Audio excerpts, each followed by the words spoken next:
I have more to say on. Upon rewatch, my initial opinions had not changed. I just noticed some things that I didn't mention in my review, and I think they're worth talking about. The score. Rob Simonson's work in this film is so powerful, and the score really matches the energy of Charlie and the film's pace. There's a heartbeat-like rhythm to the score, as if it's mirroring the heart issues that ultimately take Charlie's life. The Whale is a slow burn of a film, and the music is slow-paced too, but it's ethereal. The cellos in particular provide some of the most formidable sounds in my opinion. Rob Simonson described his score as oceanic, and oceanic it is. It's steady throughout with high and low points, almost like high tide and low tide. Just hear the distress in this piece of the score.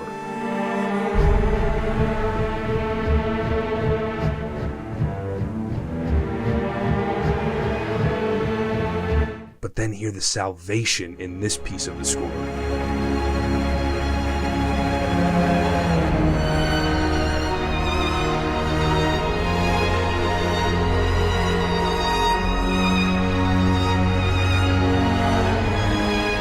It almost felt like the score was merely background music at first, but it begins to command more attention as the film moves on. But Charlie has a lot of restrictions, and so the score feels like it's restricted, but it's still building underneath.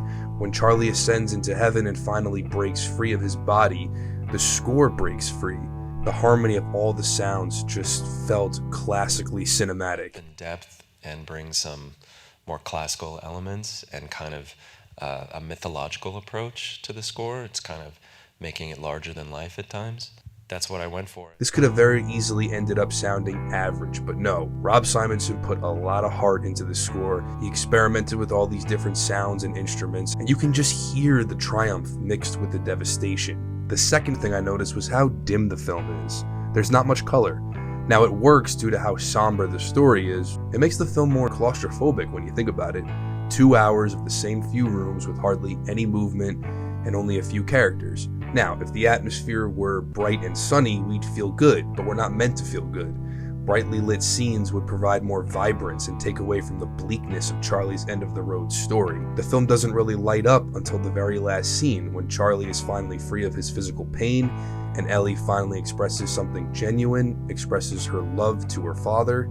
A truly beautiful way to end the film. And the darkness pays off because we get to see our characters under the light for once, right before film's end. And I loved how Aronofsky transitions from the final scene to the credits with a bright white light so that everyone in the theater who's trying to hold back their tears are exposed. I felt so deeply and I was crying with all these strangers in the audience, and I was like, it would be really interesting to bring that to the theater, because people don't cry anymore in movies, you know? It's like that used to be a thing back in the day. People used to brag about crying, you know, at theater, so. He wants us to feel sad, but he also wants us to feel inspired in these last few moments.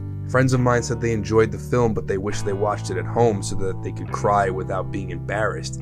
Man, I say a tear-filled ending is proper release after such a heartbreaking film. Another thing I loved was how excited Charlie gets when he reads the few words that Ellie wrote for him in the notebook he provides her. At first glance, it's just teenage sarcasm and cynicism.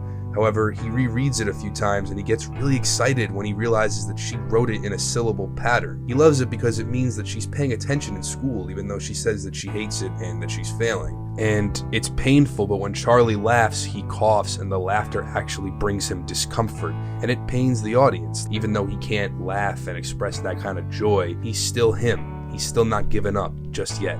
Now, I talked about how great Fraser was in my review, and his performance only got better upon second viewing. If Brendan missed the mark with Charlie, this film would have failed disastrously. Aronofsky said that the main reason why this film took so long to make was because he had a difficult time casting Charlie.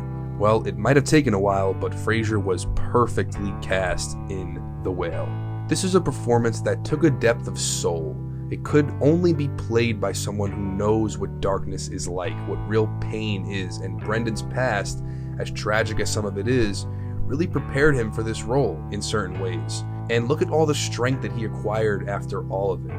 When you're behind a mask all movie, or you're in prosthetics all movie, your performance primarily comes from your facial expressions, your body language. Brendan's movement is so limited. It's the empathy that we can see from Brendan in almost every scene. In his limited movement, he's still able to express his feelings, and that ain't easy to do, folks. I don't want to beat a dead horse with Brendan Fraser. I'm just so happy for the guy, and I'm excited to see where he goes next. The storyline about Charlie saving all his money for Ellie is of course selfless for him. However, it also means that he could have supported Liz or Ellie's mother financially. It definitely adds drama to the pot.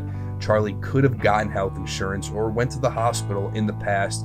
Maybe his life could have been saved, who knows? But he refrains from it for the sake of his daughter. Now, at the same time, it seems like Charlie almost wants to die since he refuses medical care with the exception of Liz, because he hates what he's become. And this isn't limited to his body and how obese he is. One of the first lines of dialogue from Ellie with Charlie is that he's disgusting. Not because he's obese, because of the person that he's become. And that's sad because yes, Charlie certainly made mistakes that affected other people's lives, but the love for his family was present all along. He told Ellie and her mother that he wanted to be part of their lives. So yes, Charlie went to some dark places after all the stuff he'd been through, but he managed not to lose himself entirely. Still kind, still well-intentioned, and still loving of his family. And that's why the line from Ellie hits so hard. Perhaps Charlie sees only one end to his journey, and so he figures why prolong the inevitable by going to the hospital. It's very sad. And finally, there's Ellie's essay, the piece of work that Charlie loves and is read to as he drifts away. It's very important in this film. There's a passage from the essay that's read a few times throughout about how Ellie was saddened the most by the boring chapters of Moby Dick, but not because those chapters were sad and boring, but because she realized that the author was actually trying to save the reader from his own sad story, even for just a short while. Now, aside from that being an impressive analysis of such an iconic book for someone in middle school, it is poignantly evocative with Charlie. He never tries to bring anyone down. He doesn't want his family to be miserable, even though he might feel miserable. Even Thomas, the Christian missionary, Charlie doesn't try to make fun of him or his work or put him down. He listens. He's honest with Thomas, but he's not a miserable old man who can't move and is just always grumpy.